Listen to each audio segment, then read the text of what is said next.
আজকে আপনাদের সাথে এমন একটা ভর্তার রেসিপি শেয়ার করব যেটা আপনি বাসায় বানানোর পর অবশ্যই আমাকে থ্যাঙ্কস দিতে বাধ্য হবেন।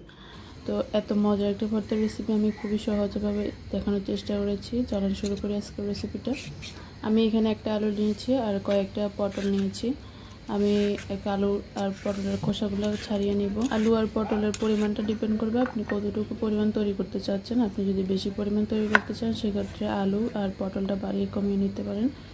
এরপরে আমি আলুগুলোকে একটু ছোট করে স্লাইস করে নিচ্ছি। এক্ষেত্রে আপনি ছোট আলু ব্যবহার করতে পারেন। এরপরে আলু আর পটলের খোসাগুলোকে আমি 10 থেকে 15 মিনিট ধরে একটু সিদ্ধ করে নিব। সিদ্ধ করার পরে আমি এটাকে পাটায় পিষে নিব। আপনারা চাইলে এই কাজটা ব্লেন্ডারে করতে পারেন, তবে পাটায় পিষে নিলে এটা টেস্টটা বেশি ভালো আসে।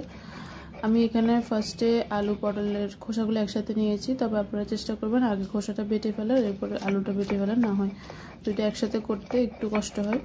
এরপরে আমি এখানে 4-5টা দিয়েছি কাঁচামরিচ।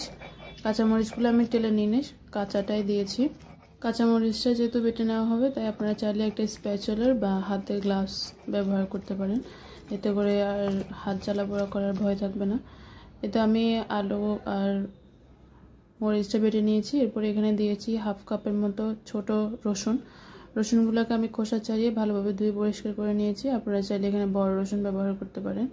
এরপর আমি এখানে দিয়ে দিলাম ধনেপাতা আর চিংড়ি মাছের মাথা। আমি এখানে বেশি পরিমাণ ব্যবহার করেছি চিংড়ি মাছের মাথা, আর 3টা দিয়েছি চিংড়ি মাছ। আপনারা এখানে ছোট চিংড়ি ব্যবহার করতে পারেন, বা চিংড়ি না দিয়ে চিংড়ির মাথাও দিতে পারেন। শুধুমাত্র আমার কাছে মনে হয় চিংড়িটা দিলে আর একটু বেশি ভালো লাগবে। তো এটা আপনাদের ইচ্ছা, আপনারা চাইলে শুধু চিংড়ি মাছ দিয়েও করতে পারেন বা শুধুমাত্র চিংড়ির মাথা দিয়েও করতে পারেন। এতে আমার চিংড়িগুলোও বেটে নেওয়া শেষ। এখন এখানে আমি একটু আলু উঠিয়ে রেখেছিলাম যাতে করে বাটতে একটু সুবিধা হয়। শেষে আলুগুলোকেও বেটে নিব। এখন সব কিছুকে একটু হাত দিয়ে মেখে নিতে হবে, কারণ কিছু আগে কিছু পরে বেটে নেওয়া হয়েছে। এরপর চুনে একটা প্যান বসিয়ে দিয়েছি, এর মধ্যে দিয়ে দিব 1/2 কাপের মতো সরিষার তেল। এখানে অবশ্যই সরিষার তেলটা ব্যবহার করতে পারেন, তবে চাইলে সয়াবিন তেলটাও ব্যবহার করা যাবে। এরপর আমি এখানে দিয়ে দিয়েছি 1/2 কাপের মতো পেঁয়াজগুলোকে নেড়ে চেড়ে একটু নরম হয়ে আসলে আমি যে ভর্তাটা বেটে রেখেছিলাম ভর্তাগুলো দিয়ে দিব। এরপরে দিয়ে দিব স্বাদ মতো লবণ। এরপর সব কিছুকে একসাথে খুব ভালোভাবে ভেজে নিতে হবে।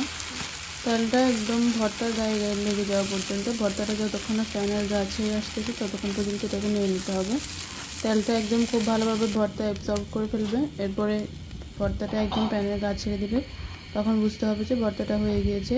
এই পর্যায়ে আমি চুলা থেকে নামিয়ে নিব। ভর্তাটা কতটা মজা হয়েছে সেটা আপনারা বাসায় একবার রেডি করলে বুঝতে পারবেন। এরপর আমি ভাতের সাথে পরিবেশন করেছি। রান্নাটা এই পর্যন্ত আপনাদের কাছে কেমন লেগেছে অবশ্যই কমেন্ট বক্সে জানাতে ভুলবেন না। ধন্যবাদ সবাইকে।